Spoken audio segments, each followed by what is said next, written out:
Qué hermosa alegría el poder estar nuevamente con ustedes, queridos amigos. Casi estamos llegando al final de este año y bueno, nuestra gratitud es profunda a nuestro Padre Celestial porque solo a Él es la honra y la gloria por los siglos de los siglos. Amén. Cariñoso Padre, gracias por ser nuestro Señor y nuestro Salvador. Bendito sea tu nombre, alabado seas, Padre eterno, desde ahora y para siempre. Amén. Gracias porque tú nos acompañas, porque ilumina nuestra mente.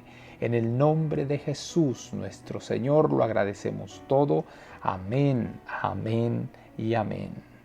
Hoy te presento, cada uno debe trabajar por los perdidos. Y nosotros hemos conocido y creído el amor que Dios tiene para con nosotros. Dios es amor, y el que permanece en amor, permanece en Dios y Dios en él. Si nos amamos unos a otros, Dios permanece en nosotros y su amor se ha perfeccionado en nosotros. Así, entonces, ese amor no puede ser reprimido. Solo llegando a ser participantes de la naturaleza divina puede cumplirse la ley de Dios en los seres humanos. Solo los que aman a Dios con todo su corazón, alma, mente y fuerza, y a su prójimo como a sí mismo, pueden dar gloria a Dios en las alturas y en la tierra paz, buena voluntad para con los hombres. Esta fue la obra de Cristo, y cuando su obra es apreciada y representada por sus seguidores, se alcanzará el gran resultado en el gozo que le fue propuesto, es decir, en la salvación de las almas por las que entregó su vida.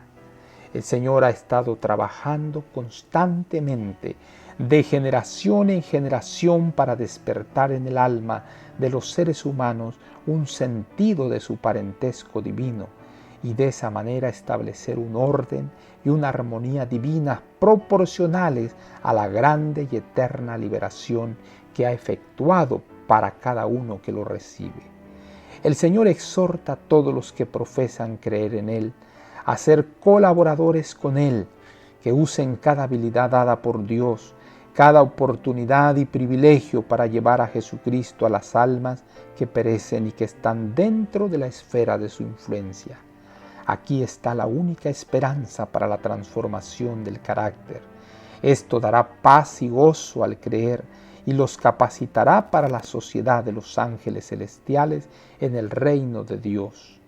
Oh, cuán fervientes, perseverantes e incansables deberían ser los esfuerzos de cada alma que ha sido perdonada del pecado para tratar de llevar a otras almas a Jesucristo, para que sus vecinos lleguen a ser coherederos con Jesús. Quien quiera que sea su prójimo, hay que buscarlo y trabajar por él. ¿Son ignorantes? Que su comunicación, su relación con ellos los haga más inteligentes. Los parias o marginados, los jóvenes llenos de defectos de carácter, son los mismos a quienes Dios nos ordena ayudar. Cristo dijo, no he venido a llamar justos, sino a pecadores al arrepentimiento. La misma nobleza del mundo considerará un honor ir al cielo en la compañía de quienes sean lo suficientemente humildes como para aprender, y ángeles de Dios cooperarán con los que son obreros juntamente con Dios. Necesitamos tener hambre y sed de justicia para que podamos tener a Cristo en nosotros como un pozo de agua que salta para vida eterna.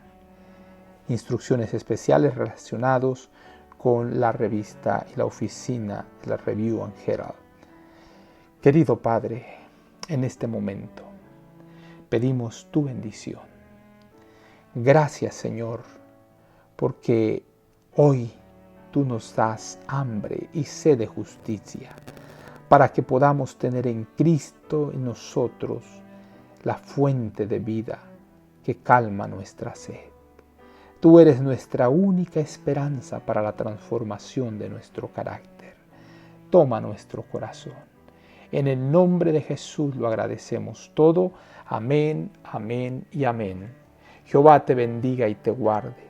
Jehová haga resplandecer su rostro sobre ti y tenga de ti misericordia.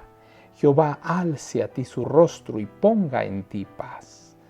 No lo olvides, conserva una sonrisa en tus labios, una oración en la mente y una canción en tu corazón. Hasta la próxima.